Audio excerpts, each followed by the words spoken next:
Selamat datang di channel Alur Donghua. Sebelum menonton, silahkan subscribe, biar Mimin tambah semangat update-nya. Han Li diam-diam berjaga-jaga, dan matanya mengikuti arah garis api.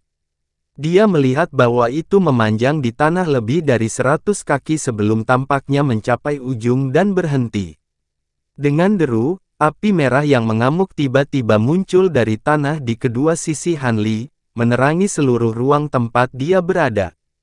Mata Han Li sedikit menyipit, dan setelah melihat sekeliling, ekspresinya sedikit berubah, dan hatinya tercengang. Dia melihat bahwa ruang ini memiliki keliling sekitar 2 atau 300 kaki, dan dinding di sekitarnya terus-menerus diukir dengan ukiran batu besar. Di antara mereka, ada gunung yang menjulang tinggi, sungai yang deras, dan beberapa tembok kota yang tampak megah tersebar di antara mereka. Di atas hutan gunung berukir, ada binatang langka dan aneh yang berlari kencang, dan ada kultivator yang terbang di udara. Itu tampak seperti pemandangan dunia abadi, dan itu tidak ada hubungannya dengan alam berongga skala ini. Bagaimana bisa ada mural seperti itu di sini? Mungkinkah orang-orang yang diasingkan di sini di masa lalu dan mengukirnya di sini?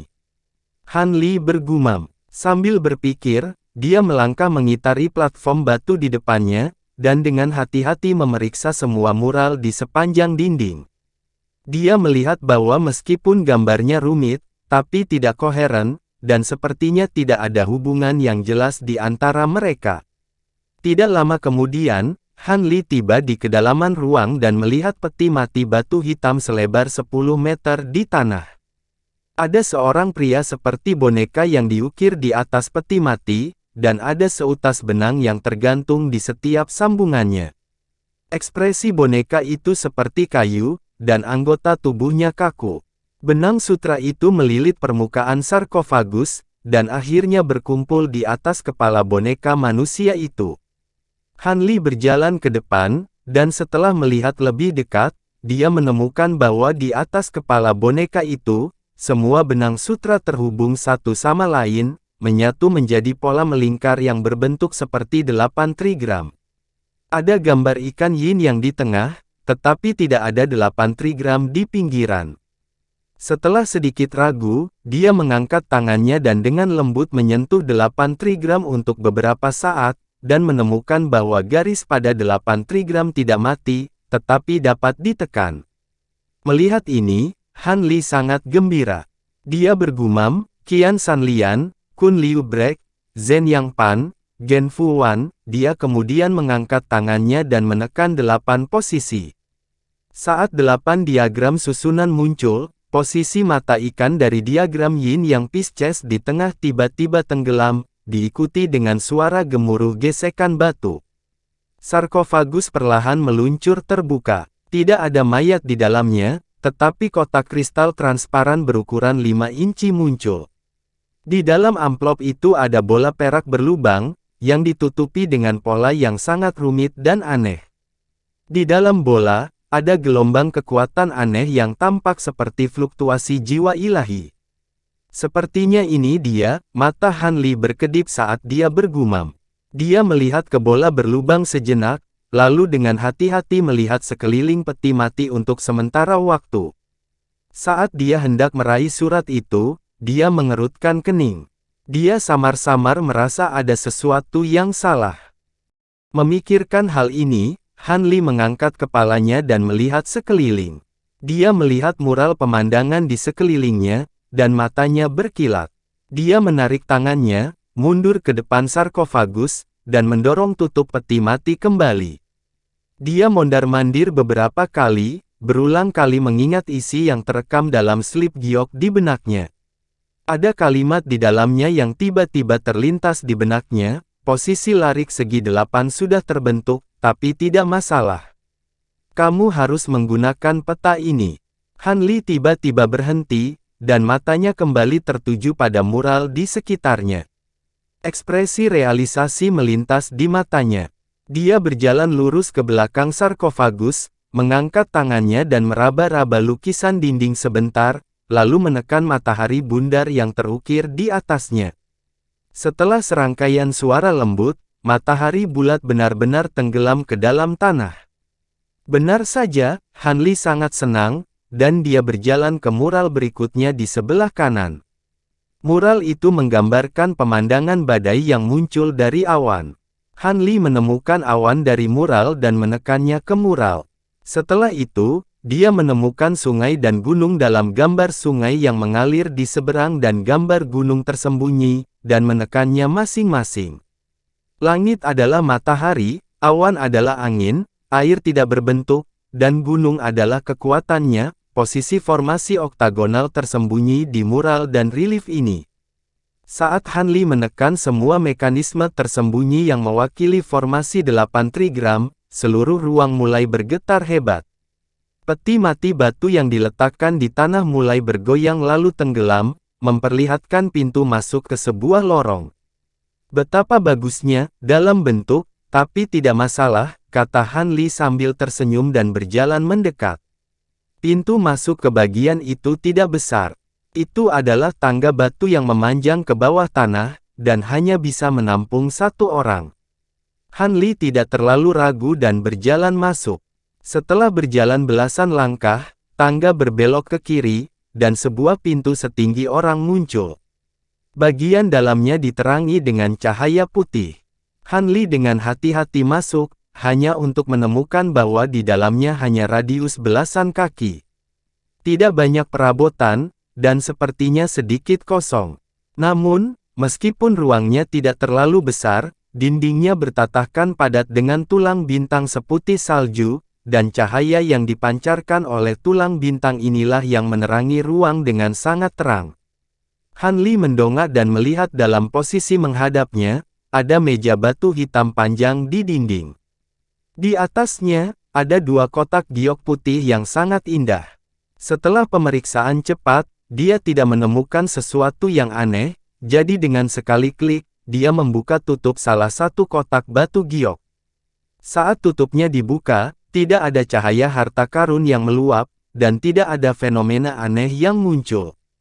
Hanya ada bola seukuran kepalan tangan yang tergeletak dengan tenang di dalam kotak batu giok. Bola itu benar-benar hitam, dan penampilannya sangat mirip dengan yang dia lihat di peti mati batu barusan. Itu juga berlapis-lapis, dan tertutup rapat dengan pola jimat yang aneh. Namun, bola ini tidak memiliki fluktuasi kekuatan sedikit pun. Kecuali penampilannya yang indah, itu tidak terlihat aneh. Sebagai perbandingan, yang sebelumnya lebih mirip dengan yang asli. Han Li mengangkat tangannya dan mengambil bola berlubang itu. Dia memegangnya di telapak tangannya dan dengan hati-hati memeriksanya.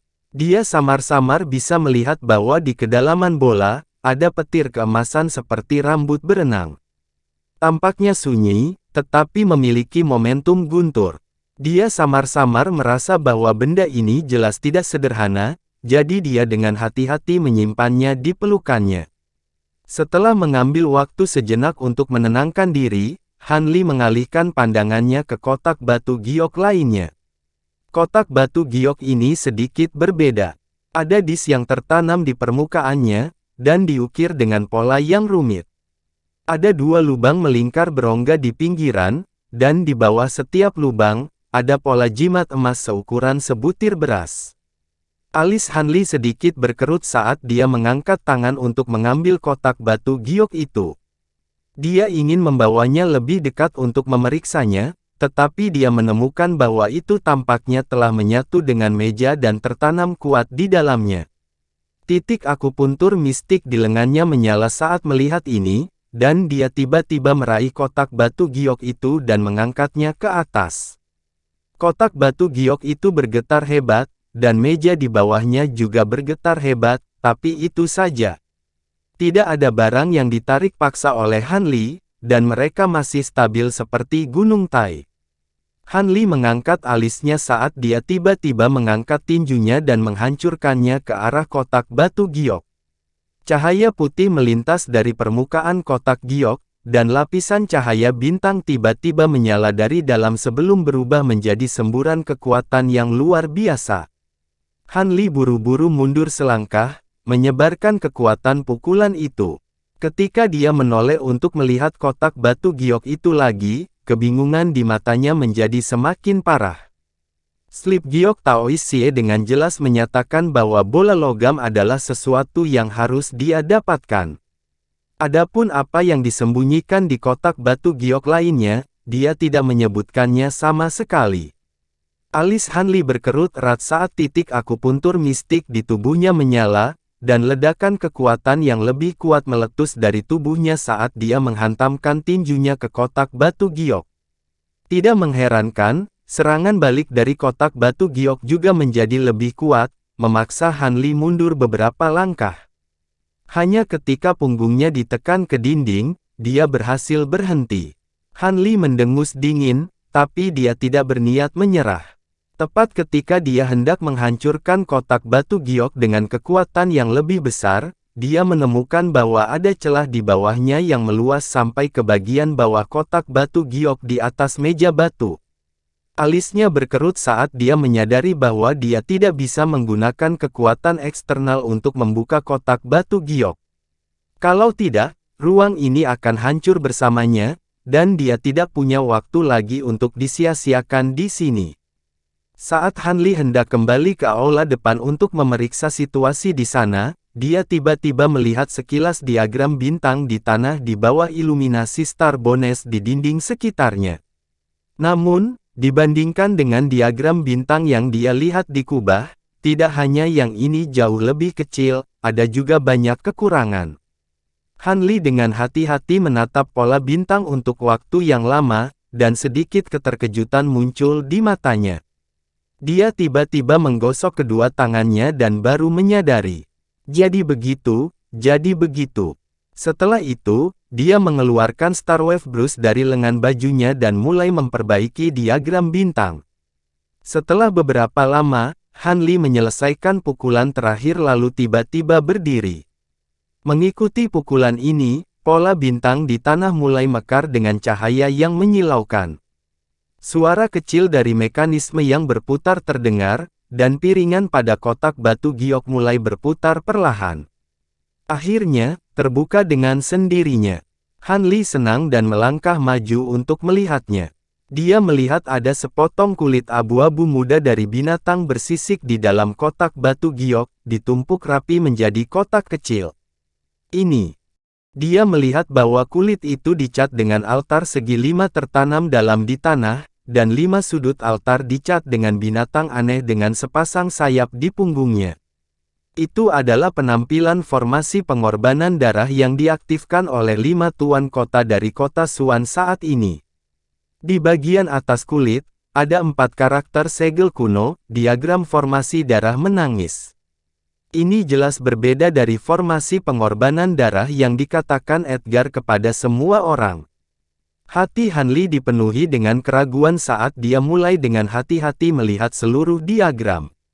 Dia segera menemukan bahwa beberapa struktur bagian atas arai darah menangis persis sama dengan formasi pengorbanan darah di aula depan. Pada dasarnya dapat dipastikan bahwa mereka adalah orang yang sama, dan alasan mengapa Edgar dengan sengaja menyembunyikannya pasti memiliki motif tersembunyi. Selain itu, melalui diagram, dapat dilihat bahwa ruang di dalam kumpulan darah formasi besar itu sangat besar, dan pola formasi yang terukir di dinding di dalamnya begitu rumit dan rahasia sehingga sungguh luar biasa. Di luar diagram larik, ada paragraf kecil anotasi di sekelilingnya, masing-masing menjelaskan beberapa poin utama dan fungsi khusus larik. Semakin Hanli melihat ke bawah, semakin erat alisnya berkerut, dan akhirnya mengerti apa yang ingin dilakukan Edgar.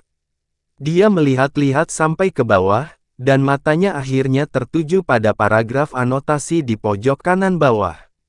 Alisnya tiba-tiba terangkat, dan sudut mulutnya sedikit terangkat, memperlihatkan sedikit senyuman. Saat ini, di kolam darah di aula depan, 5 tuan kota, termasuk Edgar dan Chen Yang, masih mengaktifkan formasi, dan saat ini, mereka berlima memiliki lebih banyak bukaan Suan daripada sebelumnya. Tubuh Chen yang berkedip terus-menerus, dan setelah dihitung, dia memiliki lebih dari 290 lubang Suan. Dalam waktu singkat, hampir 30 Suan Apertures telah dibuka. Sun Tu dan yang lainnya telah membuka lubang Suan dalam jumlah yang sama, dan cahaya bintang terang yang dipancarkan dari tubuh mereka jauh lebih terang dari sebelumnya. Secara alami, tidak ada kekurangan kejutan di matanya. Ketika Cao Ying dan yang lainnya melihat ini, tidak ada rasa iri di matanya. Namun, mereka tahu bahwa status dan kekuatannya jauh lebih rendah daripada 5 tuan kota, jadi tentu saja, mereka tidak berani mengatakan apapun. Formasi itu sekarang beroperasi jauh lebih cepat dari sebelumnya. Pentagram di atas Edgar dan 4 tuan kota lainnya beberapa kali lebih besar dari sebelumnya, dan berkas cahaya merah darah yang diproyeksikannya juga jauh lebih tebal dari sebelumnya. Penghalang cahaya merah darah di sekitarnya juga jauh lebih padat dari sebelumnya, dan rune yang tak terhitung jumlahnya muncul di atasnya, membuat suara siulan rendah saat dioperasikan. Patung hitam di bawah 5 tuan kota juga telah banyak berubah saat ini. Tubuh hitam aslinya kini berubah menjadi hitam dan merah, dan sinar cahaya merah darah diproyeksikan dari tubuh patung. Secara khusus, mata patung itu memancarkan 2 sinar panjang berwarna merah darah, yang terlihat cukup aneh. Sun Tu dan 3 tuan kota lainnya melihat patung di bawah mereka dan perubahan penghalang cahaya merah darah di sekitarnya, diam-diam terkejut. Chen Yang dan Sun Tu saling memandang dan melihat jejak kegelisahan di mata masing-masing. Untungnya, meskipun penghalang cahaya merah darah di sekitarnya telah berubah, masih belum ada kekuatan pembatas yang datang darinya, yang membuat mereka merasa jauh lebih nyaman. Pada saat ini, permukaan kolam darah telah turun banyak, memperlihatkan kerangka kristal yang lebih besar, yang sepertinya akan mencapai dasar. Darah di kolam darah tiba-tiba berguling dengan keras, membentuk pusaran berukuran beberapa kaki. Kemudian, bola cahaya berwarna merah darah seukuran seseorang muncul dari kedalaman pusaran, memancarkan gelombang energi yang mencengangkan. Gelombang energi ini cukup aneh. Itu bukan hanya kekuatan bintang-bintang atau kekuatan ki dan darah, tetapi campuran keduanya, yang sangat mirip dengan awan darah api belerang. Selain itu, gelombang yang dipancarkan oleh bola cahaya berwarna merah darah sangat kuat, bahkan Sun Tu dan yang lainnya pun terkejut. Sisa suci. Ketika Sun Tu dan yang lainnya melihat bola cahaya berwarna merah darah, mereka mengesampingkan kegelisahan di hatinya dan menunjukkan ekspresi terkejut. Meskipun Fang Chan dan yang lainnya tidak dapat melihat bola cahaya berwarna merah darah di lubang yang dalam, mereka masih dapat merasakan fluktuasi yang tiba-tiba dan kuat. Mereka semua tergerak dan mengangkat kepala untuk melihat. Teman-teman Taois, mayat Sage telah muncul. Ayo bekerja lebih keras. Wajah Eko juga dipenuhi kegembiraan. Dia berteriak keras dan tangannya bergerak lebih cepat.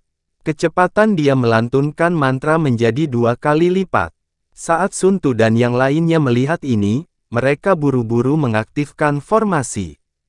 Kekuatan melahap yang dipancarkan oleh kelima patung itu segera meningkat, dan air berdarah di bawahnya bergolak semakin hebat. Itu benar-benar melonjak ke udara dan berubah menjadi 5 pilar air berdarah yang masuk ke dalam 5 patung. Tingkat air kolam darah turun dengan sangat cepat. Hanya dalam waktu singkat, semua air kolam darah telah menghilang, dimakan oleh kelima patung tersebut. Pola seperti sisik di permukaan kelima patung itu berkedip beberapa kali, dan tubuh mereka yang awalnya berwarna merah kehitaman tiba-tiba berubah menjadi merah darah. Bola cahaya berwarna darah juga mengungkapkan wujud aslinya. Itu adalah pintu cahaya berwarna darah. Di luar pintu cahaya adalah dunia lain, dengan cahaya berwarna darah yang tak terhitung jumlahnya melonjak di dalamnya. Fluktuasi yang kuat datang dari pintu cahaya. Tidak ada tanda-tanda mayat Sage di dasar kolam. Selain itu, tampaknya karena tidak adanya air berdarah, fluktuasi yang dipancarkan dari pintu menjadi lebih kuat. Tuan Kota Eko, apa yang terjadi? Di mana mayat Sage? Wajah Sun Tu menjadi gelap saat dia melihat ke arah Eko. Tiga lainnya juga memandang Eko. Eko sedang duduk bersila di atas patung berwarna merah darah, matanya terpejam, tangannya masih bergerak, mulutnya dengan cepat melantunkan mantra. Dia mengabaikan pertanyaan Sun Tu. Patung di bawahnya tiba-tiba memancarkan cahaya merah darah yang menyilaukan, yang menyinari tubuhnya dan mewarnainya menjadi merah. Kemudian, 8 tentakel cahaya berwarna darah keluar dari patung. Mereka menari-nari, dan menyatu ke dalam tubuh Eko. Tubuh Eko bergetar beberapa kali, tapi langsung tenang. Matanya tiba-tiba terbuka, dan mereka menjadi merah darah. Tidak hanya itu, tubuhnya tampak membengkak banyak, dan muncul garis-garis merah di permukaan tubuhnya. Dia tampak seperti setan dari neraka. Saat Sun Tu dan tiga lainnya melihat perubahan Eko, ekspresi mereka berubah. Di antara mereka berempat, Qin Yuan adalah yang paling terkejut. Dia tiba-tiba berdiri dari patung dan hendak pergi. Namun, pada saat itu, cahaya sebening kristal berwarna darah tiba-tiba muncul dari perut bagian bawahnya, memancar dari dalam keluar. Cahaya berwarna darah ini berputar dan berubah menjadi awan berwarna darah kabur, membungkus separuh tubuh Qin Yuan di dalamnya. Rune yang tak terhitung jumlahnya samar-samar muncul di awan berwarna darah, beresonansi dengan patung di bawahnya. Tubuh Qin Yuan tampak membeku dalam es, dan dia tidak bisa bergerak. Hampir pada saat yang sama, cahaya berwarna darah tiba-tiba muncul dari tubuh Chen Yang dan dua lainnya. Dengan sekejap, itu mengembun menjadi awan berwarna darah, menyelimuti setengah dari tubuh mereka. Mayat mereka bertiga tidak bisa bergerak saat itu, dan mereka dipenjarakan di sana. Di dekat lubang yang dalam, Fang Chan, Duan Tong, Suan Yuanxing, Si Chuan Kong, dan tetua kota Xuanzi yang pendek dan gemuk melihat pemandangan ini, dan ekspresi mereka berubah. Mereka secara tidak sadar ingin maju. Dengan kabur, tiga sosok muncul di depan mereka. Mereka adalah Cao Ying, Zhu Ziyuan, dan Zhu Ziqing. Semuanya, 5 penguasa kota sedang mengaktifkan formasi. Lebih baik tidak maju dan mengganggu mereka, kata Cao Ying dengan tenang, dan tekanan kuat meledak dari tubuhnya, menekan Fang Chan dan yang lainnya. Fang Chan dan yang lainnya merasa seolah-olah tubuhnya ditekan oleh gunung besar. Mereka tiba-tiba tenggelam, dan menjadi sulit untuk bernapas. Mereka memandang Cao Ying dengan kaget, dan tanpa sadar berhenti di jalurnya. Di antara orang-orang yang hadir, hanya Nyonya Liu Hua yang berdiri diam di samping.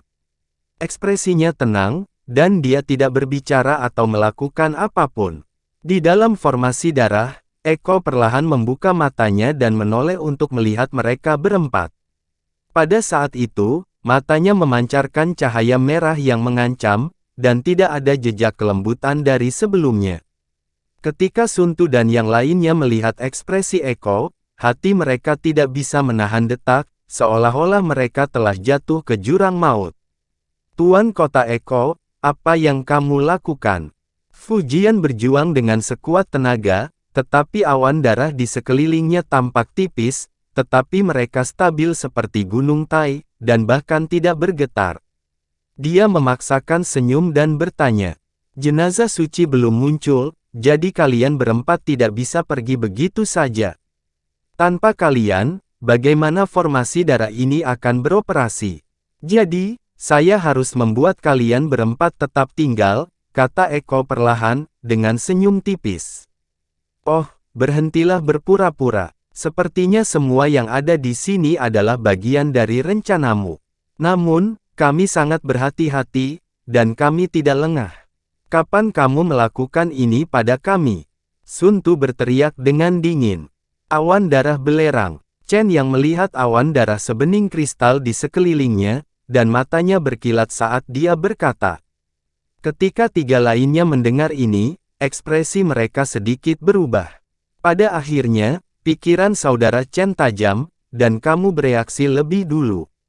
Tidak buruk, awan darah belerang benar-benar bagus. Ucap Eko sambil tersenyum. City Master Sun, City Master Fu, bukankah kamu mengatakan bahwa kamu tidak mendapatkan awan darah belerang di Laut Kabut Belerang? Qin Yuan tiba-tiba memikirkan sesuatu, dan bertanya pada Sun Tu dan Fu Jian. Saat Sun Tu dan Fu Jian mendengar ini, ekspresi mereka membeku.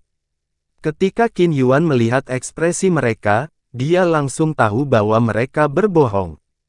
Mereka berdua juga mendapatkan awan darah belerang, tetapi merahasiakannya karena suatu alasan.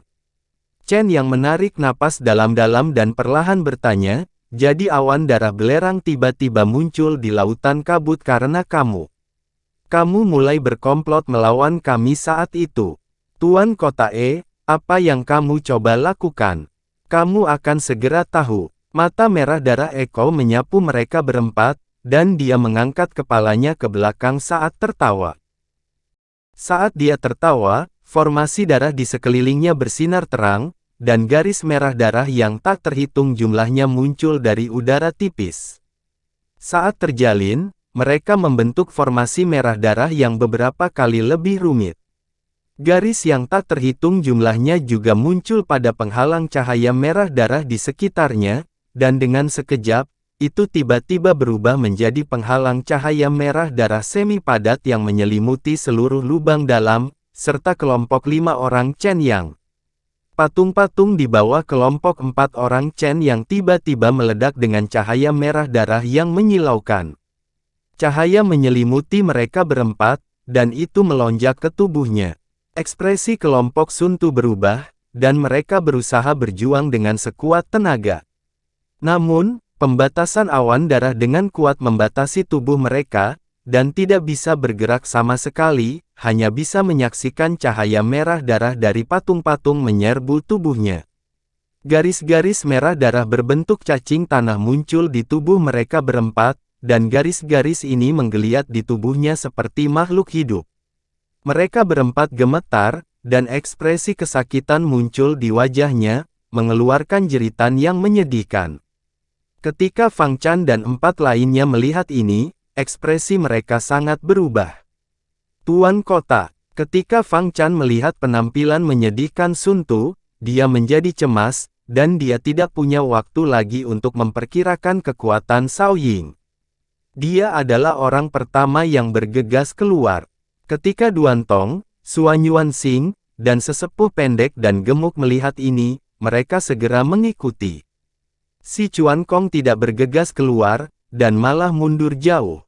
Cao Ying mencibir, dan segera bergegas maju. Dia melambaikan tangannya, dan cahaya putih bersinar dari telapak tangannya. 5 kekuatan tajam ditembakkan seperti badai, dan seolah-olah 5 pedang dewa menebas udara. Kemanapun lewat, 5 tanda dalam tertinggal di tanah. Kekuatan tajam menyebar, dan Fang Chan serta 3 lainnya benar-benar diselimuti di dalamnya. Zhu Ziyuan dan Zhu Ziqing mengikuti dari belakang, dan mereka juga terbang keluar. Saat ini, di aula belakang, Han Li sedang berjalan keluar dengan cepat. Ekspresinya tiba-tiba berubah, dan dia berhenti di jalurnya. Kemudian, tubuhnya jatuh ke tanah dengan bunyi celepuk.